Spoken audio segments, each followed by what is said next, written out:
Bien, bonjour. Merci d'être venus aussi nombreux. Je vois beaucoup de têtes connues. Pour ceux qui ne me connaissent pas, je m'appelle Laurent Chanet. Je suis thérapeute, ostéopathe, kinésithérapeute de formation. J'exerce à Perpignan et j'ai développé une approche qui est une approche énergétique de l'ostéopathie.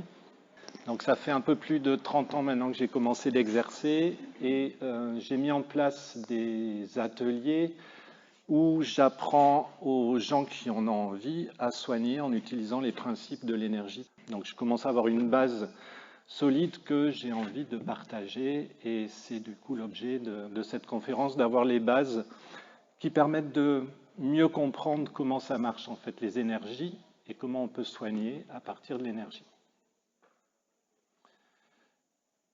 La première chose, puisqu'on va parler de santé, puisqu'on va parler de pathologie, puisqu'on parle de thérapie, ça va être de définir qu'est-ce que c'est l'état de santé d'un point de vue énergétique. Déjà, on va être amené à définir qu'est-ce que l'énergie. C'est une unité de mesure, c'est une grandeur physique qui permet de quantifier un changement d'état. Donc ça, c'est la définition qui est la définition, on va dire, officielle, qui est la plus juste certainement de l'énergie, et ça ne nous parle pas plus que ça. Tout ça pour dire que l'énergie, c'est difficile à définir parce qu'elle est définie par ses effets et non pas par ce qu'elle est réellement. L'énergie à la source est une et originelle, et cette énergie va toujours se manifester par différentes formes d'énergie. C'est-à-dire que c'est les manifestations de l'énergie qu'on connaît et pas l'énergie en elle-même. Donc nous, on va connaître l'énergie par ses manifestations. Et l'énergie, pour se manifester, a toujours besoin de deux pôles. Les manifestations de l'énergie, ça va être l'énergie mécanique, l'énergie thermique, l'énergie électrique. Et les deux pôles, par exemple, de l'énergie électrique, ça va être le plus, le moins. L'énergie mécanique, ça va être avant, après, et il y aura eu un changement d'état. L'énergie thermique, le chaud, le froid, donc tout ce qu'on connaît a besoin de deux pôles pour se matérialiser. L'énergie qui alimente le corps va aussi se matérialiser par deux pôles. Toutes les lois qui gouvernent l'énergie, en fait, c'est des lois universelles et c'est des lois qu'on va retrouver à tous les niveaux. Pour l'énergie du corps humain, on ne va pas déroger à cette règle-là, que l'énergie qui alimente le corps humain, elle se manifeste, la source de cette énergie-là se manifeste par deux pôles.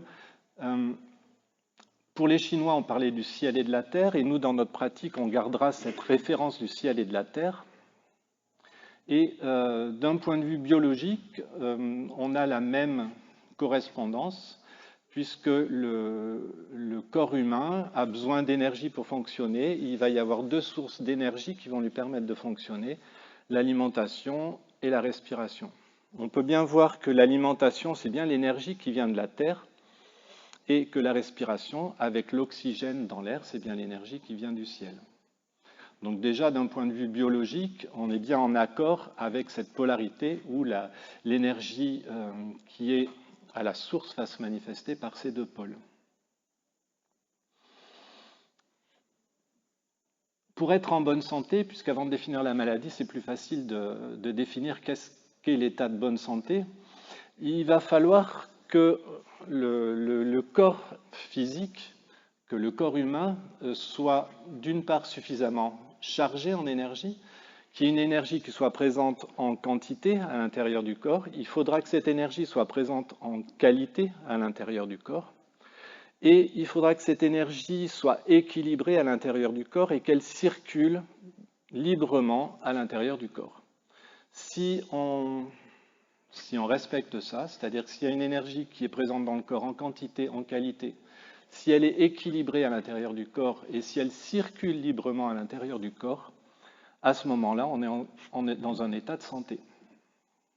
Donc on comprendra facilement que l'inverse, l'état de maladie, ça va être soit quand on va manquer d'énergie, soit quand il va y avoir un déséquilibre dans l'énergie au niveau du corps, soit quand elle va plus circuler correctement au niveau du corps. Donc, une des bases de la bonne santé, puisqu'on a vu que l'énergie venait de l'alimentation et de la respiration dans un premier temps, avant d'aborder des techniques ou une approche qui soit compliquée au niveau énergétique, c'est de comprendre que la base, c'est une alimentation qui soit correcte et une respiration qui soit aussi correcte, on va dire, ça va être tout ce qui est hygiène de vie.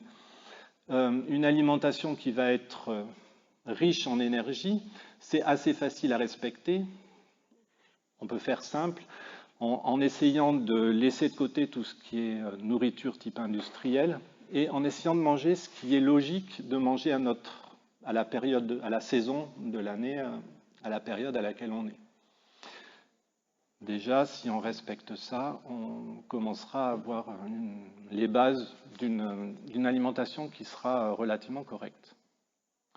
Et pour la respiration, ben, ça va être d'aller prendre l'air, de s'oxygéner, ce qui est les bases de l'hygiène de vie, de faire du sport, d'aller dans la nature, de s'oxygéner. C'est vraiment ce qui va permettre de se recharger de ce côté-là en énergie du ciel avec l'oxygène.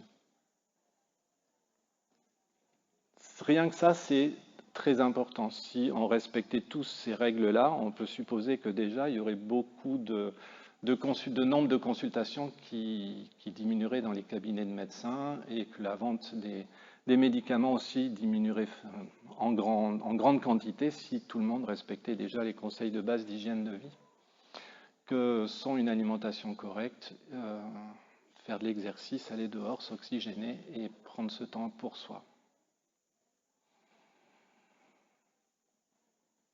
Et ensuite, on verra que le corps humain va échanger en permanence de l'énergie avec son environnement.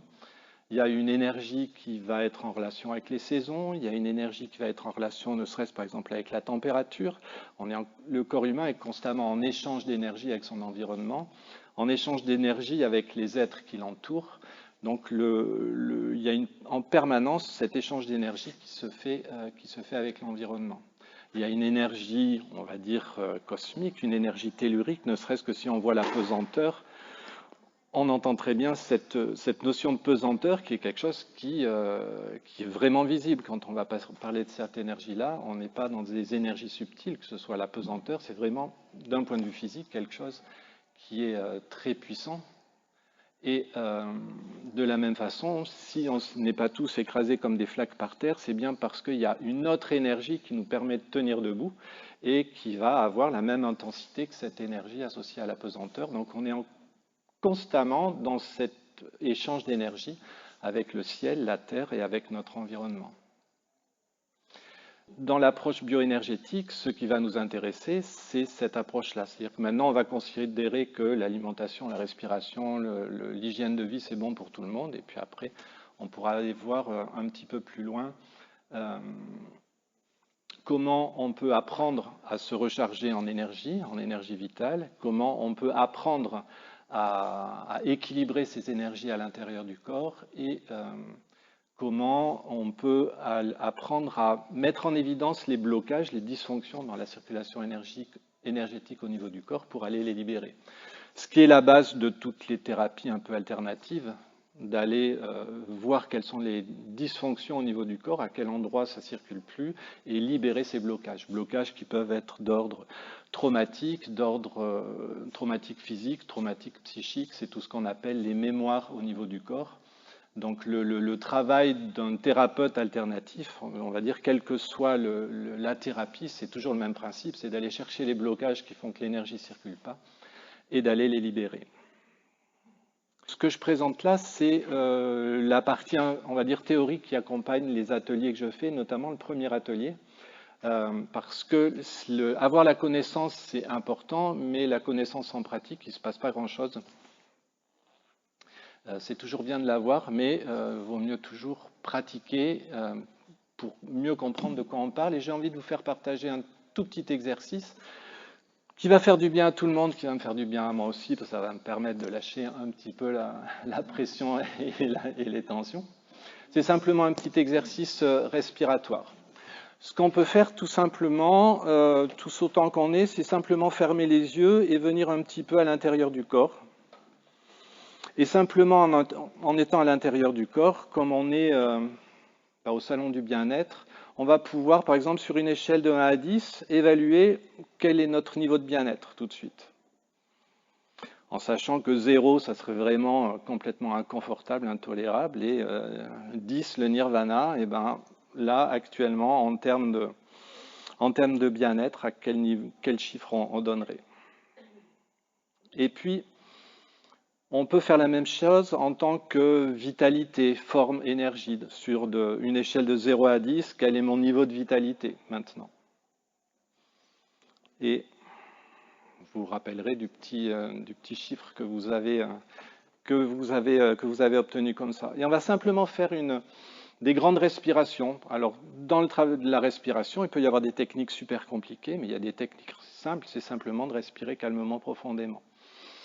Donc là, on va faire ça pendant un petit moment tous ensemble. Donc, sauf s'il y en a qui ont un virus, le Covid ou un truc comme ça. Donc, vous respirez pas trop fort.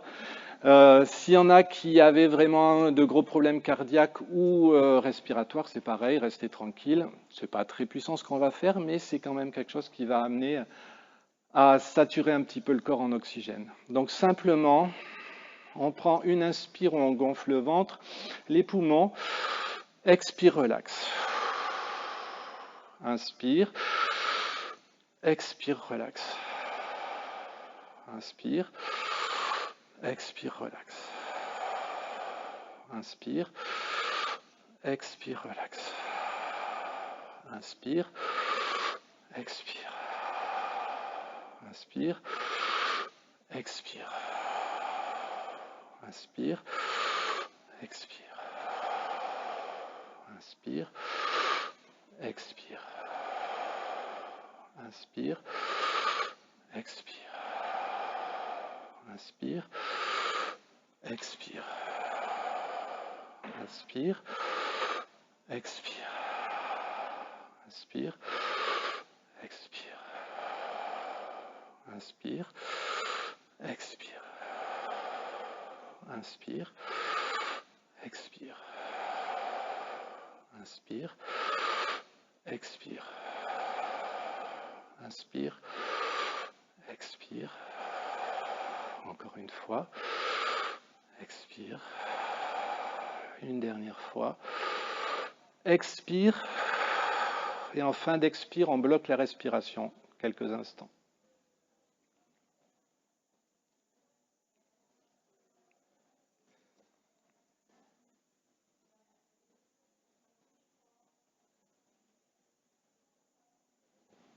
Puis une inspire complète. Et on bloque la respiration quelques instants.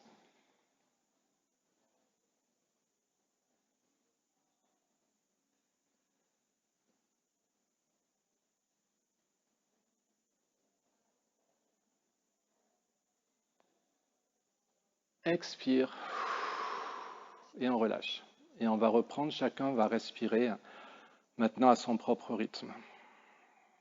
Donc respirer tous ensemble comme ça s'appelle conspirer.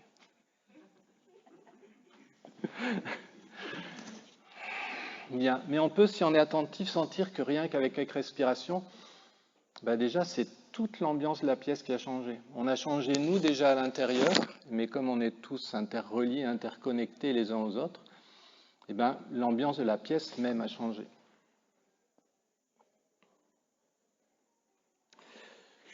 Donc il n'y a pas besoin de faire des exercices compliqués pour bien respirer et pour s'oxygéner. Alors on a vu, ceux qui n'ont pas trop l'habitude de faire des grandes respirations, très vite on a l'impression un peu de la tête qui tourne. C'est simplement quand le corps commence à être saturé en oxygène, si on n'est pas habitué à être à 100% d'oxygène, ça fait un peu bizarre.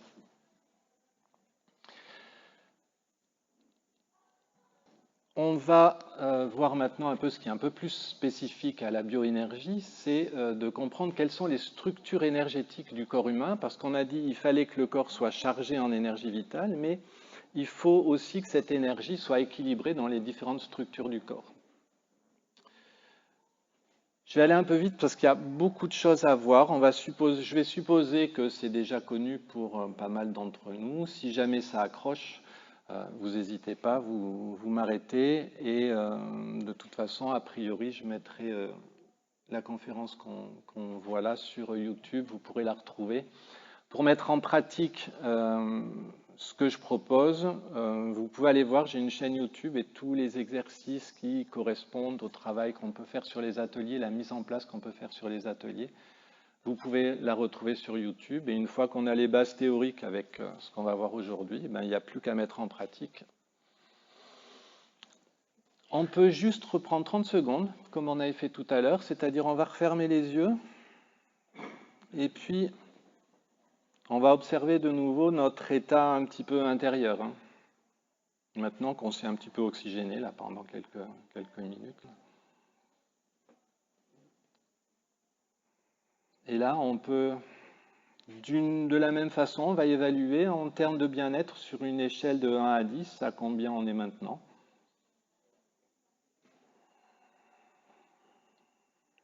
Et puis, pourquoi pas, on avait pris cette notion de vitalité, au niveau vitalité, sur une échelle de 1 à 10, à combien j'évaluerai mon état intérieur maintenant.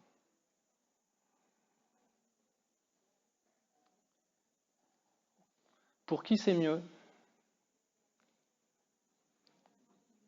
Ok. Quasiment tout le monde. Pour qui c'est moins bien? Bon, personne. C'est cool. Donc ça montre bien que voilà, juste quelques respirations arrivent, et on a fait ça, on a fait quoi, peut-être 10 ou 15 respirations, arrivent vraiment à changer notre état d'être. Donc imaginez si vous faites par exemple une demi-heure de travail respiratoire, vous faites ça 1 ou 2 fois par jour, ça va changer complètement votre relation à votre corps et au ressenti qui est à l'intérieur. Donc voilà, c'était juste pour aider à prendre conscience de cette importance de la respiration et d'être le plus possible dans des respirations tranquilles, profondes. Et on a vu, dès qu'on est en stress, dès qu'on est en tension, la respiration est plus compliquée et l'oxygénation se fait moins bien. Une fois qu'on a cette capacité à se recharger déjà en énergie par le travail respiratoire, on va décrire le corps humain d'un point de vue énergétique. En fait, tout est énergie. Même la matière, le corps physique est un corps d'énergie. En fait, l'énergie est à la source de tout. Quand on cherche la source de l'énergie, les physiciens qui cherchent la source de l'énergie qui a créé tout notre univers, on va remonter dans le temps, on va remonter dans l'infiniment petit, juste à un moment où on est dans une dimension qui est au-delà de l'espace et du temps, et on comprend que tout vient de là. Donc c'est quelque chose qui est impossible à expliquer, mais on comprend que la source d'énergie, elle est là, elle est infinie et elle est présente. En fait, on est tout le temps connecté à cette source d'énergie-là, sauf qu'on n'en est pas conscient. Donc une des façons de se recharger en énergie, ça va bien être d'apprendre à se connecter consciemment à ce qu'on va appeler la source. Donc même la matière, qui est née de ce Big Bang, qui est née de cette explosion d'énergie qui s'est produite il y a des milliards d'années, même la matière, ce n'est qu'une forme d'énergie condensée. Donc le premier corps énergétique, c'est le corps physique. Et puis on va décrire des corps énergétiques, mais qui sont des corps subtils. Alors on dit qu'ils sont subtils parce qu'on ne les voit pas. En tout cas, on ne les voit pas tant que nos sens subtils ne sont pas éveillés. Et au fur et à mesure du travail qu'on va faire au niveau énergétique, eh bien, nos perceptions vont s'éveiller sur ces différents plans. Petit à petit, on va pouvoir commencer à percevoir ces différents plans subtils qui sont donc invisibles tant que les perceptions ne sont pas ouvertes sur ce plan-là. Le deuxième corps énergétique, qui va être le premier corps subtil, c'est le corps éthérique. Et dans le soin, celui-là, ça va être vraiment le corps énergétique qui, pour nous, va être le plus important. D'une part, parce que c'est celui qui est le plus accessible. Il est juste après le corps physique, donc il est encore dans une dimension qui est assez dense. Donc ça sera le corps physique, le corps énergétique qui va être le plus facile à commencer à percevoir. Ce corps éthérique, on peut voir que c'est le double du corps physique, mais sur un plan de vue purement subtil. C'est-à-dire que dans le corps éthérique, on va retrouver toutes les structures du corps physique. On va retrouver les os, les articulations, les ligaments, les organes, toutes les structures anatomiques existent d'un point de vue purement vibratoire dans ce corps éthérique. Et dans le corps éthérique, on va retrouver aussi tout le système de petits canaux énergétiques qui va faire que l'énergie circule à l'intérieur du corps. Puisqu'on a vu, pour être en forme, pour être en bonne santé, il faut qu'il y ait de l'énergie en quantité, mais il faut que cette énergie puisse circuler librement à l'intérieur du corps. Et donc elle va circuler dans des canaux énergétiques qui sont décrits par la médecine chinoise, par exemple, c'est les méridiens d'acupuncture. La médecine hindoue parle de nadis. Toutes les traditions et cultures énergétiques parlent de ces canaux énergétiques situés au niveau du corps éthérique. Ces canaux énergétiques, il y a des points de croisement, comme des sortes de gares de triage pour que l'information puisse circuler, aller d'un plan à un autre. Et ces points de croisement, c'est ce qu'on appelle les centres énergétiques. Et les plus connus, c'est les chakras, et notamment les 7 principaux chakras, qui sont vraiment les plus grands carrefours de circulation de l'information au niveau du corps. À l'heure actuelle, je pense maintenant tout le monde a entendu parler des chakras, tout le monde a plus ou moins une vague idée de ce que sont les chakras. En fait, le chakra, c'est un centre énergétique qui va permettre à l'information de circuler d'un plan à un autre. Mais il y a beaucoup d'autres centres énergétiques. Il y a ceux qu'on va appeler les chakras mineurs. Pour faire simple, en gros, à chaque grosse articulation, il va y avoir un centre d'énergie. Et on va trouver comme ça une vingtaine de chakras mineurs au niveau du corps. D'où l'importance, par exemple, de l'ostéopathie classique où on travaille les articulations, parce qu'effectivement, les articulations, c'est des centres énergétiques importants. Donc, quand on traite une articulation, on traite l'énergie du corps en profondeur. Et puis, il y a tout un tas d'autres petits points qui, eux, sont beaucoup plus nombreux. On en recense à peu près 400. Ça va être les points d'acupuncture. Et il y a encore des points qui sont hors méridien, donc il y a encore un plus grand nombre de petits centres énergétiques au niveau du corps. Donc ça, c'est pour décrire le corps éthérique. Donc on se rappellera, le corps éthérique, c'est le double du corps physique, et dans le corps éthérique, il y a toute cette circulation d'énergie et les centres d'énergie qui vont régler, en fait, comme des petits robinets, la circulation énergétique dans l'ensemble du corps pour qu'elle soit équilibrée, puis pour qu'elle puisse s'équilibrer à notre environnement. Pour nous, ce corps énergétique va être particulièrement important parce qu'en fait, il traduit le fonctionnement du corps. Le corps éthérique, c'est ce qui fait la différence entre ce qui est mort et ce qui est vivant. À l'intérieur du corps, tout est en mouvement en permanence. Il y a le sang qui circule, il y a la respiration, il y a l'influx nerveux, il y a le mouvement des organes, le péristaltisme. Donc en fait, tout est en mouvement en permanence. Et en fait, c'est ce mouvement qui est décrit par le corps éthérique. Le corps éthérique traduit le mouvement à l'intérieur du corps. Donc, quand il y a pathologie, c'est que ça ne fonctionne pas. Si ça ne fonctionne pas, c'est bien qu'il y a un mouvement qui ne se fait plus correctement. Donc, toutes les pathologies vont être inscrites, vont pouvoir être identifiées dans le corps éthérique. Voilà pourquoi nous, il va être particulièrement important, parce que c'est bien à ce niveau-là où on va pouvoir percevoir toutes les dysfonctions au niveau du corps. Donc on a vu le corps humain, c'est le corps physique, le corps éthérique. Mais il y a d'autres structures.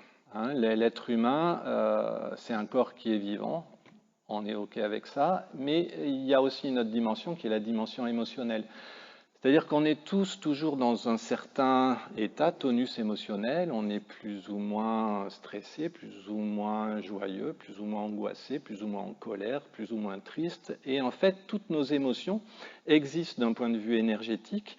Elles possèdent une forme et une consistance dans l'énergie, et ça va donner l'apparition, la création d'un autre corps qu'on va appeler le corps émotionnel. Ce corps émotionnel, de la même façon, quand nos perceptions vont s'ouvrir sur ces plans-là, on va pouvoir commencer à sentir, à voir, à percevoir ce plan énergétique. Mais ce n'est pas tout. Il y a encore d'autres plans. C'est-à-dire qu'au-delà de l'émotionnel, il y a le corps mental. C'est-à-dire qu'on est souvent en train de penser, On évalue à 100 000 pensées par jour, je crois, hein, pour quelqu'un de moyen. Et en fait, les pensées sont des énergies. Ces énergies prennent forme dans le plan mental qui lui correspond. Et donc, il y a un corps énergétique qui correspond au plan du mental. Si vous avez suivi, on en est au quatrième corps énergétique, troisième corps subtil. Et là, c'est des choses qu'on connaît.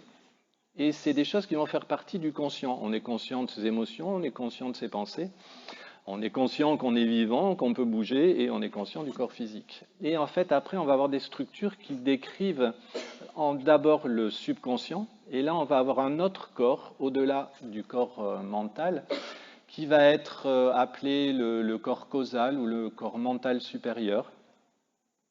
Et en fait, ce corps-là, c'est celui qui va correspondre au subconscient. Dans ce corps-là, on va avoir tous nos apprentissages, et on va voir, puisqu'on va parler des apprentissages, en quoi il va être important pour nous, et on va avoir tout notre système de croyances, de valeurs, tout ce qu'on a acquis. Tous ces apprentissages, toutes ces croyances existent dans un corps énergétique qu'on va appeler le corps causal. Mais il y a encore un plan au-dessus, qui lui, donc là on a vu, hein, le corps causal c'est le subconscient. Le subconscient, on n'y a pas accès tout le temps, mais si on a envie, on peut y aller.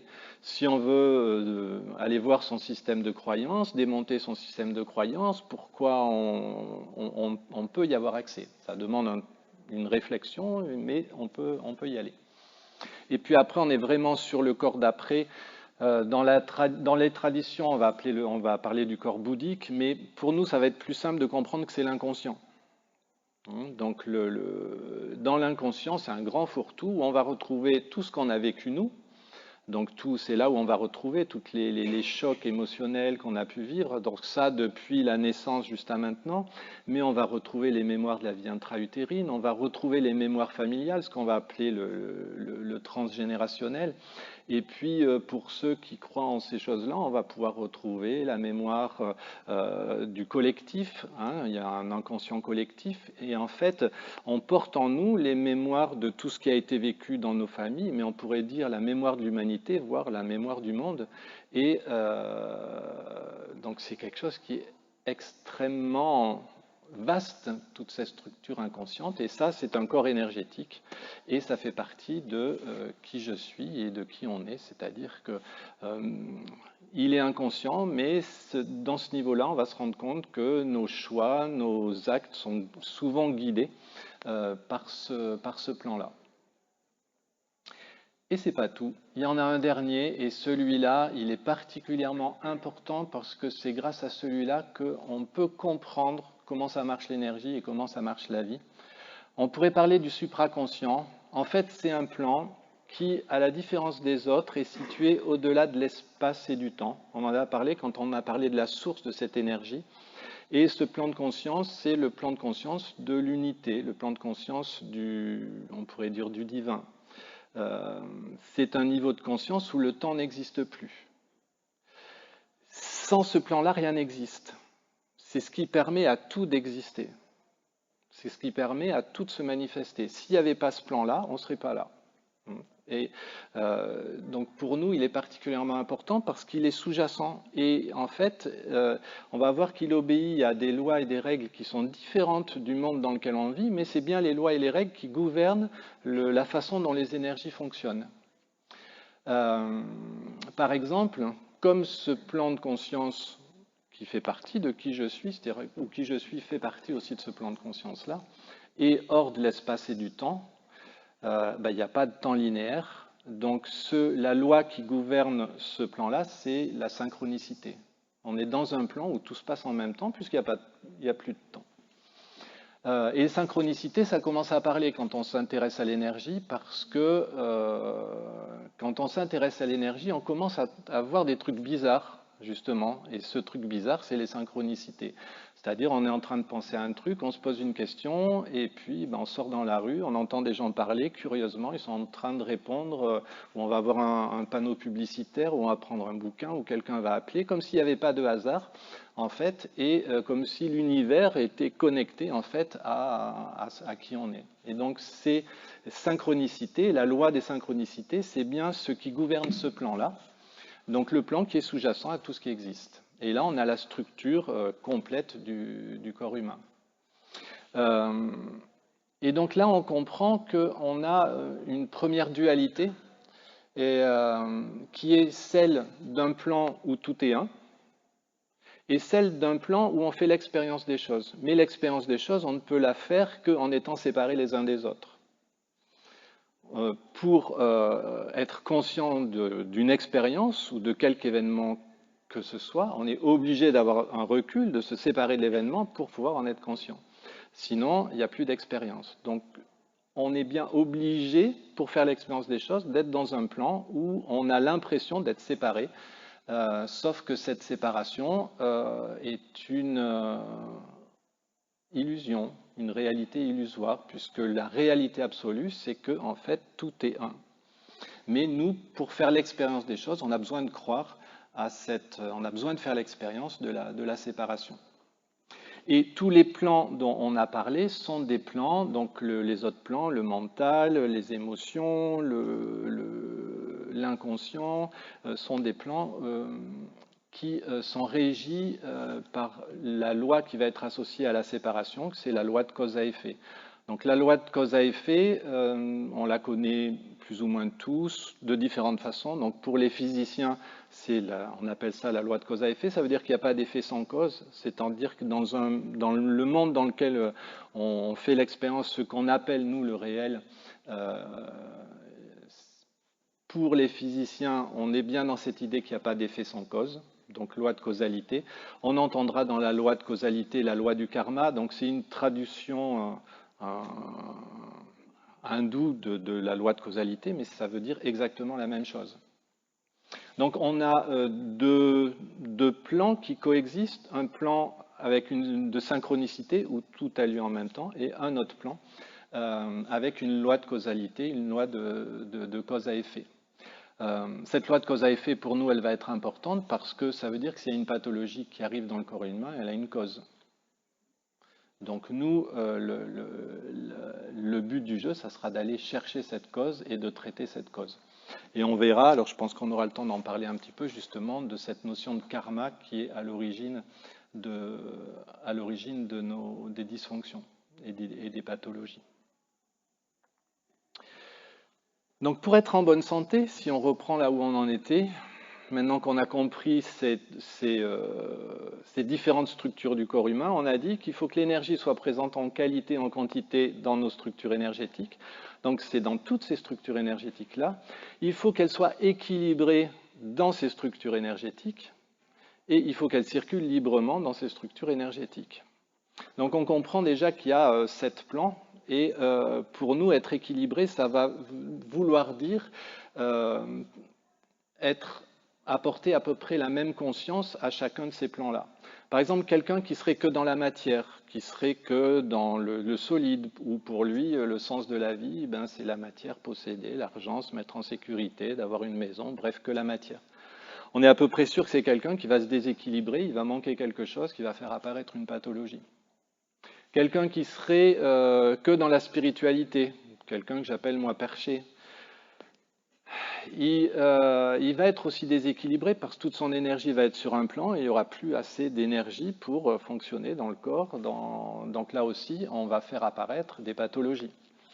Quelqu'un qui serait trop dans l'émotionnel, ça va être le même problème. Quelqu'un qui serait trop dans le mental, quelqu'un qui serait trop dans n'importe laquelle de ces structures va créer un déséquilibre et va créer la potentielle apparition de pathologie.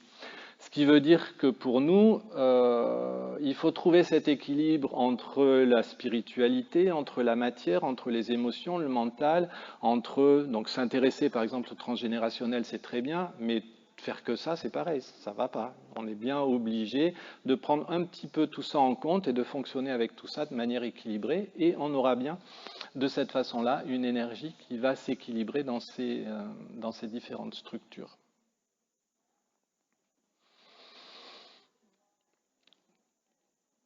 Une fois qu'on a ça déjà, on commence alimentation correcte, porter une attention aux choses, s'intéresser à la spiritualité, s'intéresser à ces plans-là. On va déjà avoir une façon de fonctionner qui va déjà qui va aller dans le bon sens par rapport à là où on veut aller, c'est-à-dire être en santé.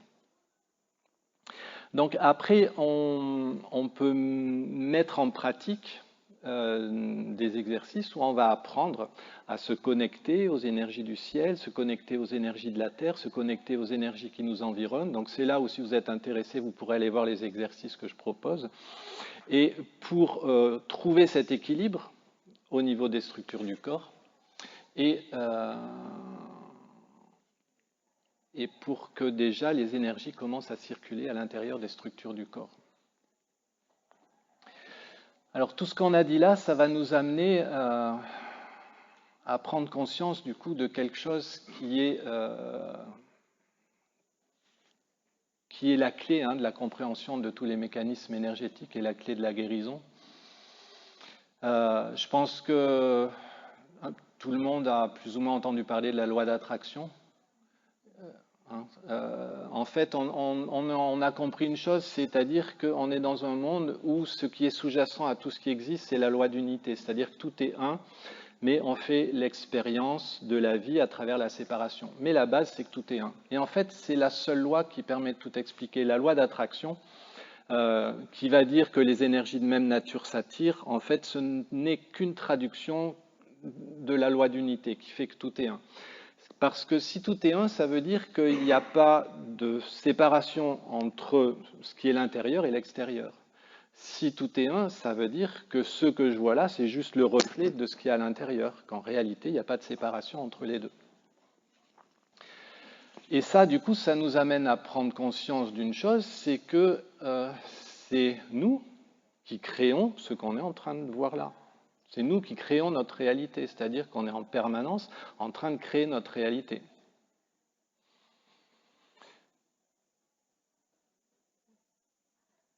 On a des mémoires communes, ce qui fait qu'on est à peu près tous d'accord pour dire que là, il y a un mur, là, il y a un écran, on voit tous à peu près la même chose, parce qu'on a une charte commune, on a des mémoires communes qui nous amènent à voir des choses en commun.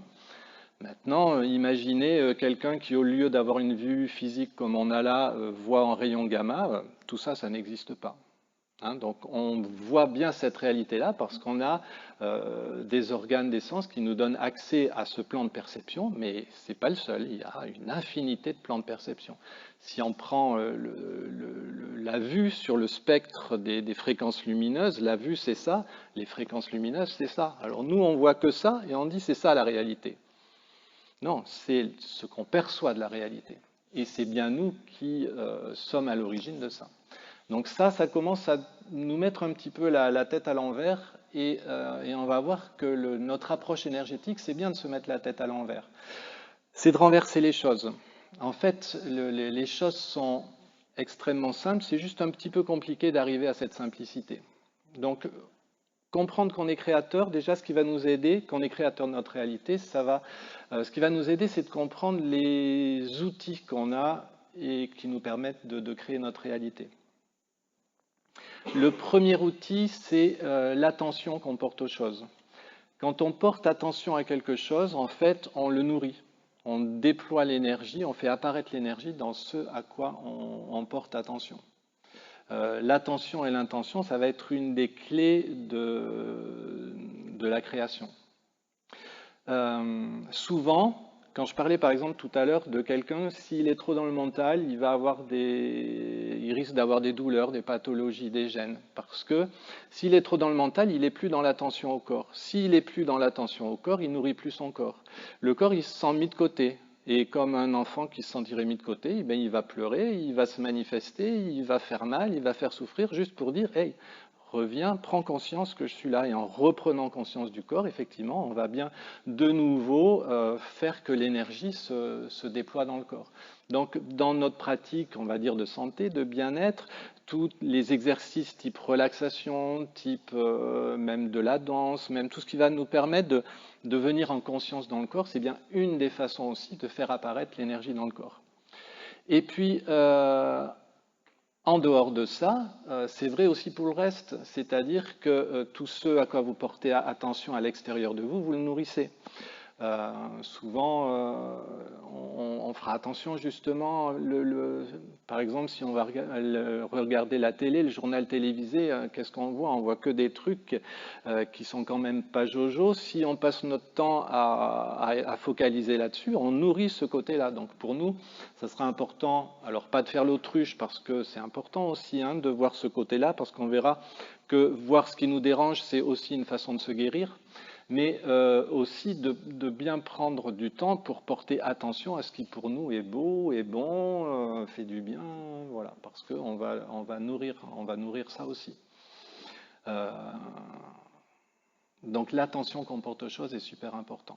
Par exemple, si vous désirez vous débarrasser de votre conjoint, arrêtez de porter attention à lui ou à elle et vous verrez que ça va très bien marcher. Non, je rigole, mais ça marche pour tout. Hein. Ça marche vraiment pour tout, cette histoire d'attention. Donc ça, c'est notre premier outil de créateur, l'attention qu'on porte aux choses. Le deuxième outil, c'est la parole. En fait, chaque parole est un acte de création. Il y a un livre célèbre qui disait au commencement était le verbe, mais en fait, c'est juste ça qu'il voulait dire, c'est-à-dire que chaque mot, chaque parole qu'on utilise est un acte de création. Et on crée tel qu'on le prononce en fait. Donc on sera vigilant, alors sans non plus sans se gendarmer, parce que l'idée c'est aussi de se foutre un peu la paix, quoi. Notamment, bon, ouais, donc notamment on fera attention pour tout ce qui commence par je. Donc tous les je suis nul, j'y arrive pas, depuis toujours, depuis que je suis enfant, j'ai ça et ça. Donc c'est des phrases que j'entends à longueur de journée au cabinet, mais malheureusement, beaucoup de patients que je vois n'ont pas conscience que chaque fois qu'ils prononcent ça, et certains prononcent ça en boucle, ben, chaque fois ils sont en train de créer cette réalité. Et ils vont faire cette expérience-là. Donc la parole est super importante et en plus être attentif aux paroles qu'on utilise, ça va vous permettre aussi d'être attentif à votre façon de penser. Parce que la parole va traduire en fait la pensée qui est derrière. Et le troisième outil qu'on a en tant qu'être créateur, c'est bien la pensée. C'est-à-dire qu'une pensée, c'est une énergie, on a vu ça, hein, puisque le corps mental, c'est un corps énergétique. Donc une pensée, c'est bien une énergie qui est envoyée à l'extérieur, mais comme l'extérieur, c'est vous, ben vous la recevez comme elle a été émise. C'est pour ça qu'on a vu se développer pendant pas mal d'années toutes les écoles de pensée positive, justement, autour de la loi d'attraction. C'est-à-dire que dans la loi d'attraction, on a compris l'importance de la parole, l'importance de la pensée, et que avoir une pensée positive favorise l'apparition dans notre vie d'événements positifs.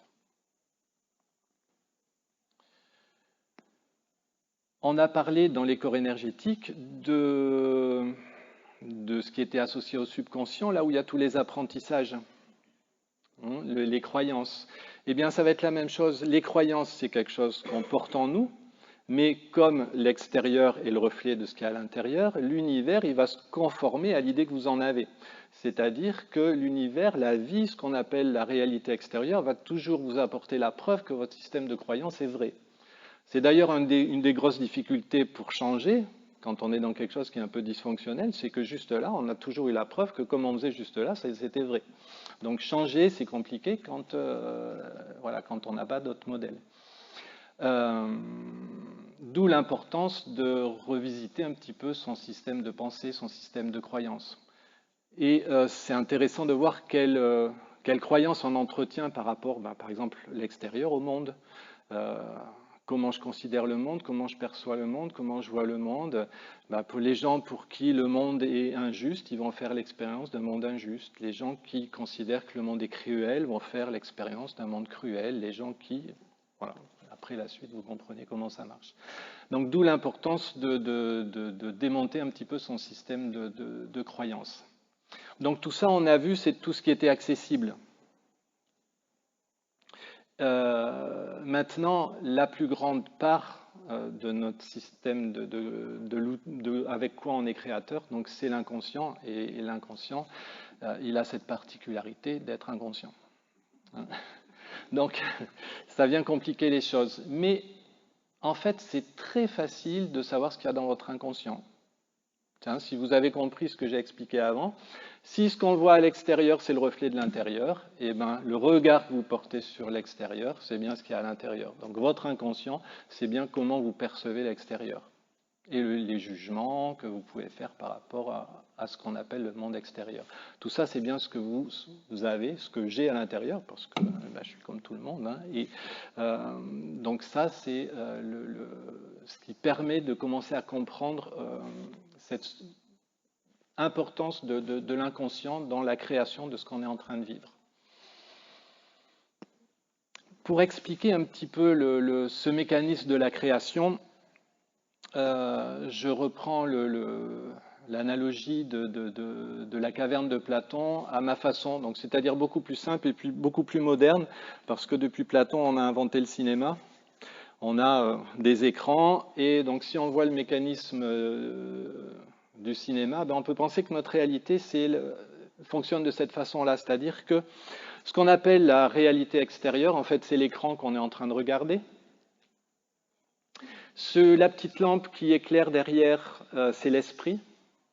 Et tout ce qui est inscrit sur la pellicule et qui va faire que ça va se projeter le film de notre réalité sur l'écran, c'est l'âme. C'est-à-dire que on voit la trilogie dans beaucoup de religions, corps, âme, esprit. Donc le corps, c'est le plan physique, ça va être ce plan extérieur qu'on voit là. L'âme, c'est la somme de toutes nos mémoires. Et l'esprit, c'est la lumière qui permet de faire que le film se déroule, en fait. C'est pour ça qu'on comprend que ce qu'on voit à l'extérieur, c'est bien tout ce qui est inscrit sur la pellicule. Donc on fait bien l'expérience à l'extérieur de tout ce qui est à l'intérieur. Ce qui voudra dire pour nous que quand il y a quelque chose qui ne nous convient pas à l'extérieur, ce n'est pas la peine de se battre pour lutter contre à l'extérieur, parce que tant que ça n'a pas bougé à l'intérieur, ça ne peut pas bouger. Et on voit cette demande de tous les patients qui tournent en rond, qui revivent toujours les mêmes trucs, parce que c'est bien d'abord là que ça doit bouger. On ne peut pas faire bouger les choses durablement si on ne s'intéresse qu'à l'extérieur. Cette importance de l'inconscient, ça a été les limites d'ailleurs de la loi de l'attraction. C'est pour ça qu'on en entend un petit peu moins parler. Parce que je pense que beaucoup de gens ont été déçus de cette pratique-là. C'est-à-dire que oui, ils ont vu que ça marchait, mais il y a un moment où ça n'a plus marché. Et du coup, ils ont laissé de côté. Et en fait, le moment où ça a plus marché, c'est le moment où ils ont eu l'impression, ça y est, j'ai trouvé un truc qui me permet de contrôler la vie. Et dès que je suis dans quelque chose qui me dit, voilà, je veux que les choses soient comme ça, j'ai l'outil qui me permet de faire que les choses soient comme je veux qu'elles soient, ça ne marche plus. Parce que vouloir, c'est affirmer qu'on n'a pas. Si on affirme qu'on n'a pas, on est en train de vibrer qu'on n'a pas, et on va faire l'expérience de ne pas avoir. Ce qui veut dire que la loi de l'attraction, ça marche, oui, mais que si on est dans le lâcher-prise. Et vous ne saurez jamais quand vous avez lâché prise. Parce que si vous êtes en train de dire « Ah tiens, là, je crois que j'ai bien lâché prise sur ce truc-là », non, ça veut dire que vous êtes en train de le tenir encore à fond. Quand on a lâché, on ne sait pas qu'on a lâché. Juste, ça sort de notre champ d'expérience, notre champ de réalité. Néanmoins, ça sera quand même super important de mettre en place tous ces outils-là. Parce que c'est quand même un plus, c'est quand même un bonus. Et dans cette mise en place de tout ce qui est autour de la loi d'attraction, il y a un apprentissage. Quand je parlais tout à l'heure de cet apprentissage, il y a bien un apprentissage qui se fait à ce niveau-là. Et d'ailleurs, dans l'apprentissage, on entendra apprendre à devenir sage. Donc, tout apprentissage se fait en 4 phases. La première, c'est incompétent inconscient. La deuxième, c'est incompétent conscient. La troisième, c'est compétent conscient. Et la quatrième, c'est compétent inconscient. Et ça, c'est vrai pour tout. Donc, l'exemple que je prends, par exemple, dans mon livre, ça va être pour un enfant d'apprendre à faire ses lacets. Tant qu'il est très petit, faire ses lacets, ce n'est pas son sujet. Puis quand il va commencer à marcher, qu'il va commencer à courir, là, il va comprendre que si les chaussures sont bien attachées et que les lacets sont faits, c'est quand même beaucoup plus confortable. Donc là, il va passer du premier stade où il était incompétent, inconscient, au deuxième stade où là, il est conscient de son incompétence. Donc incompétent, conscient. Donc là, il va se dire, il faut faire quelque chose. Et ce quelque chose, c'est apprendre. Donc pour apprendre, on va avoir quelqu'un qui sait. Cette personne qui sait, elle va vous montrer comment on fait. Elle va vous faire des exercices, donc apprendre à faire la boucle, passer la boucle de telle façon, serrer comme ça, et puis on va répéter, répéter, répéter, répéter, jusqu'au jour où on sait faire les lacets. Et là, on est arrivé au stade où on est devenu compétent, conscient. Mais ça ne s'arrête pas là, c'est qu'il y a un quatrième stade, et le quatrième stade, c'est d'être compétent, inconscient. Et on est tous là pour l'apprentissage à faire des lacets, c'est-à-dire que tous ceux qui font leurs lacets, à aucun moment quand vous faites vos lacets, vous vous demandez comment vous passez la boucle, à quel endroit vous faites votre lacet, point. Il n'y a plus besoin de prendre conscience de comment on fait. Et donc tous les apprentissages fonctionnent comme ça. Et l'apprentissage autour de la loi d'attraction, ça va être exactement la même chose, le même principe. Un autre exemple que j'aime bien sur l'apprentissage de la loi d'attraction, c'est et souvent on découvre la loi d'attraction et ces mécanismes-là à travers la conduite automobile et la place de parking. On en parlait tout à l'heure. C'est-à-dire que la plupart des gens découvrent la loi d'attraction avec cette expérience de la place de parking. Donc ça marche pour ceux qui conduisent. C'est-à-dire qu'à un moment, il y a quelqu'un qui va entendre que si à l'endroit où on veut aller, on veut trouver une place facilement, et ben, au moment où on monte dans la voiture, on imagine qu'à l'endroit où on va, il y a une place qui nous attend. On ressent toute la joie de trouver une place à ce moment-là, donc on la fait exister à l'intérieur, cette place de parking, on ressent au niveau émotionnel, on la visualise et puis on va l'affirmer, c'est-à-dire que je trouve une place de parking facilement là où je me rends. Donc on a mis en place tous les outils de la création et puis on y va, entre-temps on a peut-être oublié ce qu'on avait fait, puis à l'endroit où on arrive, il y a une place.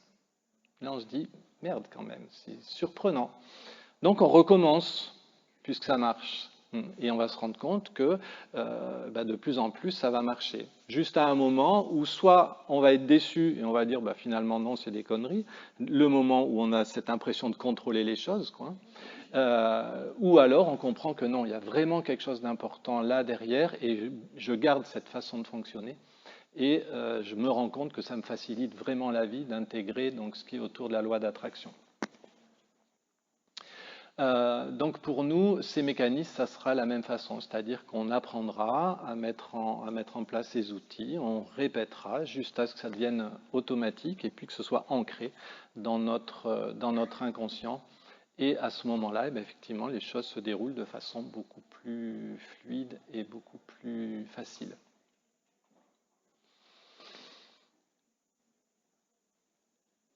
Donc tout ça, ça va participer à la santé et aux soins. De mettre en place tous ces outils-là. Avant d'aller voir donc les blocages qu'on peut avoir à l'intérieur de soi, c'est bien déjà de passer par ça. Donc on va parler un tout petit peu de ces blocages-là. Et puis, je ne voudrais pas me faire trop long parce qu'il y a tellement de choses à dire, mais le plus important, c'était de comprendre comment l'énergie et comment ça demande à renverser le regard qu'on porte sur les choses, quoi. De comprendre que ce qu'on voit là, oui, c'est bien ce qu'il y a à l'intérieur.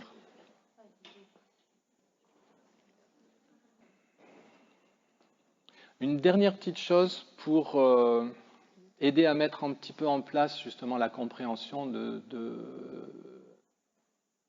l'énergie.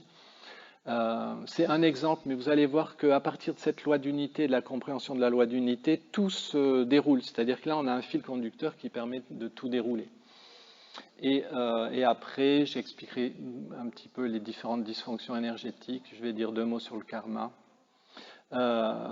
Donc un des exemples, et je l'ai entendu en me baladant un petit peu dans le salon, je l'ai entendu à plein d'endroits, et moi c'est quelque chose qui est un de mes chevaux de bataille, c'est l'histoire des protections dans l'énergie. Si on a compris tout ce que j'ai dit, on arrête tout de suite de se protéger, mais tout de suite. Si dans votre énergie, vous mettez en place une protection, ça veut dire que vous avez peur d'être agressé. Si vous avez peur d'être agressé, vous allez faire l'expérience d'être agressé. Et plus vous allez mettre de protection, plus vous allez vivre du conflit et de l'agression. C'est automatique. Donc voilà, alors, si c'est vraiment temporaire, si vraiment vous avez du mal à lâcher prise avec ça, allez-y tranquillement. Mais les idées de boucliers, les idées de pierres qu'on va porter, qui vont créer des champs d'énergie, qui vont empêcher les mauvaises ondes de rentrer et tout ça, c'était avant, c'était quand on faisait de la magie, de la sorcellerie et ces choses-là. Ça a sa place, mais justement, notre idée, c'est de grimper et d'aller un petit peu au-dessus. Et dans ce niveau un petit peu au-dessus, on comprend en fait qu'il n'y a jamais eu de conflit, il n'y a jamais eu de conflit entre l'ombre, la lumière, le bien, le mal. Tout ça, c'est juste pour permettre de faire l'expérience des choses. Et si on fait taire le conflit, on fait taire le conflit. Si on fait taire le conflit à l'intérieur, on le fait taire à l'extérieur. Gandhi avait cette phrase, hein, soyez le changement que vous voulez voir en ce monde. Donc l'idée, c'est bien celle-là, c'est de s'élever un peu de ces vieux schémas où on est en guerre entre le bien et le mal. Hein, se battre pour la lumière, ça amène au même endroit, c'est de se battre. Hein. Faire l'expérience de la lumière, c'est faire l'expérience de l'ombre. On a compris que comme tout se manifeste par la dualité, vouloir faire l'expérience de l'un, c'est bien faire l'expérience de l'autre. C'est incontournable. Le divin, c'est pas la moitié lumineuse des choses. Le divin, c'est bien l'ombre et la lumière qui travaillent de concert. Et les deux n'ont jamais été en conflit l'un avec l'autre. Les deux travaillent bien la main dans la main pour nous permettre à tous de faire l'expérience de ce qu'on est en train de vivre ici. Donc voilà, ça c'était le petit topo sur les protections, mais ça permet de comprendre. Maintenant, ce qu'on a dit sur l'unité, vous pouvez le mettre à toutes les sauces, vous allez voir que ça va vous donner de la compréhension partout. Et c'est là où ça permet de comprendre cette histoire de karma. Donc rapidement, je vais présenter les petites dysfonctions énergétiques qu'on va être amené à rencontrer au niveau du corps. Les premières dysfonctions énergétiques, c'est tous les traumatismes physiques. Et cette notion de traumatisme physique, ça va nous aider aussi à comprendre les traumatismes émotionnels. Si par exemple on prend un choc qui est léger, le corps, il va diluer l'impact du choc. Et là, je n'aurai pas de séquelles. Par contre, s'il y a un choc qui est beaucoup plus fort, à ce moment-là, le corps ne va pas pouvoir le diluer. Il a deux choix. Soit ça casse, ça va faire une fracture, mais à l'endroit de la fracture, l'énergie se dissipe. S'il n'y a pas de fracture, le corps, il encaisse cette énergie. Et il va y avoir un blocage énergétique qui va être la mémoire du traumatisme. Donc les mémoires du traumatisme, c'est les mémoires traumatiques, c'est bien ces kystes énergétiques qui sont les séquelles des impacts que le corps n'a pas pu digérer.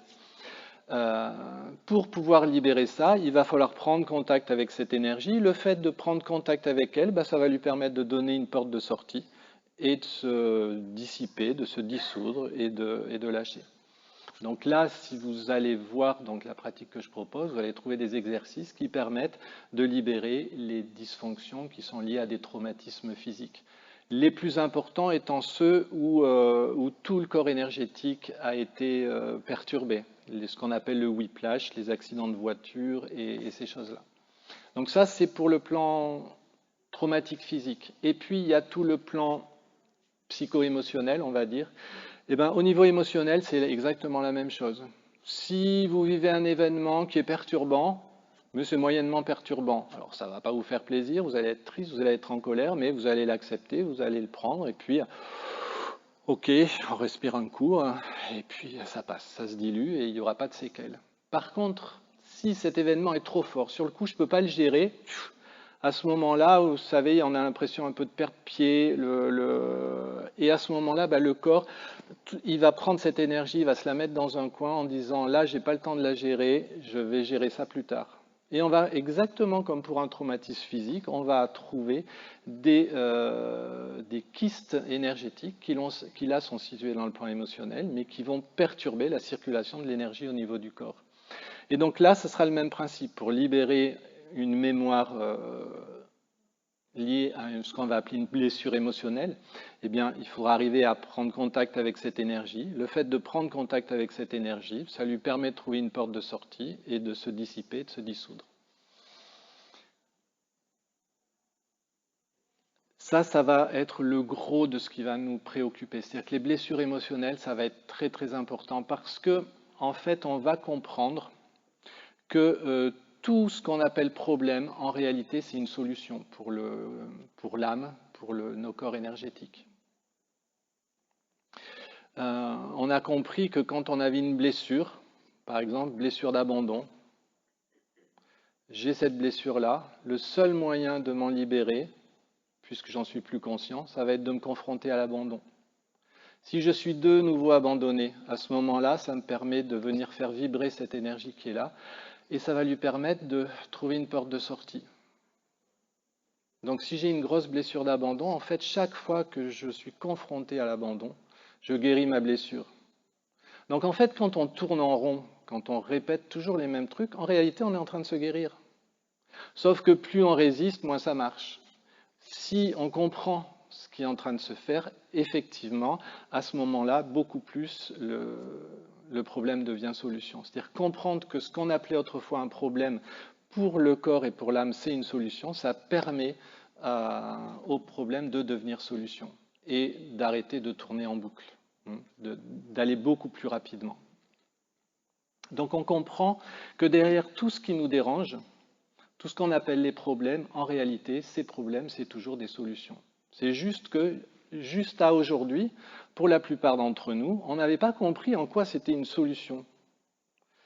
Si on a compris cette loi d'unité, que tout ce qu'on voit à l'extérieur, c'est ce qui se passe à l'intérieur, eh ben, on comprend de quelle façon les problèmes deviennent des solutions. Et à ce moment-là, on en fait l'expérience. Donc ça, c'est une clé importante de la compréhension des mécanismes. Et une dernière chose, et je terminerai du coup la conférence là-dessus, c'est sur cette histoire de karma. Puisque, en fait, on va comprendre que le karma, c'est la cause. Donc, ce qui va être important quand on est thérapeute, ou pour tous ceux qui vont aller travailler dans cette direction-là, c'est d'identifier la cause. Donc, en fait, karma, on vous rappelez, c'est la loi de cause à effet, qui dit qu'il n'y a pas d'effet sans cause. Le karma est associé à la notion de bien et de mal.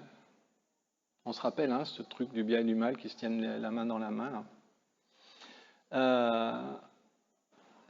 En fait, il n'y a pas de définition du bien et du mal qui soit extérieure à vous ou extérieure à moi. De toute façon, on a compris qu'il n'y a rien qui est extérieur à nous. Donc, c'est valable aussi pour la définition du bien et du mal. Ce qui veut dire que chacun a sa définition du bien et chacun a sa définition du mal. Selon les temps, les époques, les circonstances, cette définition va changer. Il n'y a pas d'absolu, il n'y a pas un livre. Il y en a qui ont essayé, mais c'est pas forcément très juste, de nous faire croire qu'il y avait une notion extérieure à nous de bien et de mal. Non, ça vous appartient bien à chacun. Donc il y a deux karmas, puisqu'il y a cette notion de cause à effet. Il y a un karma positif, c'est-à-dire que quand dans votre système vous faites un acte qui pour vous est jugé bon, vous créez un karma positif. Quand vous faites un acte où dans votre système c'est jugé comme étant mauvais, vous créez un karma négatif. Et en fait, c'est le même principe qu'une blessure émotionnelle. C'est-à-dire que si, quand je parlais de l'abandon par exemple, si pour vous abandonner quelqu'un, c'est mal. Par exemple, on est dans les années 1300, il y a de la famine, c'est difficile, on se retrouve à être une femme, à avoir un enfant, et puis c'est le 5e ou 6e, et puis là on ne sait plus comment on va faire. Et on se dit que bah, peut-être une solution, c'est de l'abandonner, de le laisser sur le parvis d'une église et qu'il sera récupéré. Sauf que quand même, dans notre système, on a du mal avec cette idée-là. On n'a pas l'impression de faire quelque chose de bien. Dans notre système, c'est considéré comme mal. Mais on le fait quand même, pour X raisons diverses ou variées. À ce moment-là, comme on n'est pas fier de nous, cette énergie, on va la prendre, on va la mettre dans un coin. Sauf qu'à un moment, il va falloir s'en débarrasser. Comme elle est à l'intérieur de nous, elle va attirer une énergie de même nature. Donc, quand il y a un karma lié à l'abandon, vous avez l'énergie d'abandon qui est là. Elle va attirer des événements où soit vous allez être abandonné, soit vous allez vous confronter à un proche qui est abandonné, soit quand vous regardez un film à la télé et que dans ce film c'est quelqu'un qui est abandonné, vous sentez que il y a un truc qui monte, vous ne savez pas d'où ça vient, parce qu'en fait c'est votre blessure qui est là, qui est en train de se manifester. Et de la même façon, en l'autorisant à émerger, vous êtes en train de la guérir. Donc voilà ce qu'est le karma. Pour nous, effectivement, ça sera important le plus possible de remonter à la source quand on va faire un soin de la problématique et le plus possible d'arriver à identifier ces karmas. Alors ça va demander du temps parce que d'abord, il va falloir commencer à avoir les premières perceptions au niveau énergie, les premières perceptions du corps éthérique, puis après commencer à avoir de l'information pour comprendre quelle est la blessure qui est derrière. Au début, on va commencer à avoir de l'information, qu'est-ce qu'il y avait comme émotion, à quel âge j'ai vécu ça. Souvent, on va revisiter sa petite enfance, on va revisiter les mémoires familiales. Et puis, plus on va avancer, plus petit à petit, nos perceptions vont s'éveiller. Et puis, peut-être, certains vont commencer à pouvoir aller voir des mémoires de vie antérieure où le karma peut aussi appartenir à cette vie-là. Hein, le karma, c'est souvent d'une vie sur l'autre, mais ça peut être aussi dans cette vie-là. Donc une fois qu'on a compris ce mécanisme de l'énergie et comment on porte en nous des blocages qui sont la cause de nos problèmes de santé, une fois qu'on a compris que ce qu'on appelait les problèmes et la maladie fait partie de ces problèmes, c'était bien une solution pour l'âme, et en le comprenant, ça devient une solution pour l'âme. En mettant en pratique ça, en n'hésitant pas à se faire aider aussi, parce que tout seul, c'est pas toujours évident. Hein. On voit facilement la paille dans l'œil du voisin, mais on voit pas la poutre dans le sien. Donc des fois, on a besoin aussi de se faire aider pour faire ce chemin-là. Mais en tout cas, on a vraiment là la clé de la guérison et la clé qui va nous permettre de retrouver un état de santé qui puisse être conforme à ce qu'on aspire à vivre. Bien.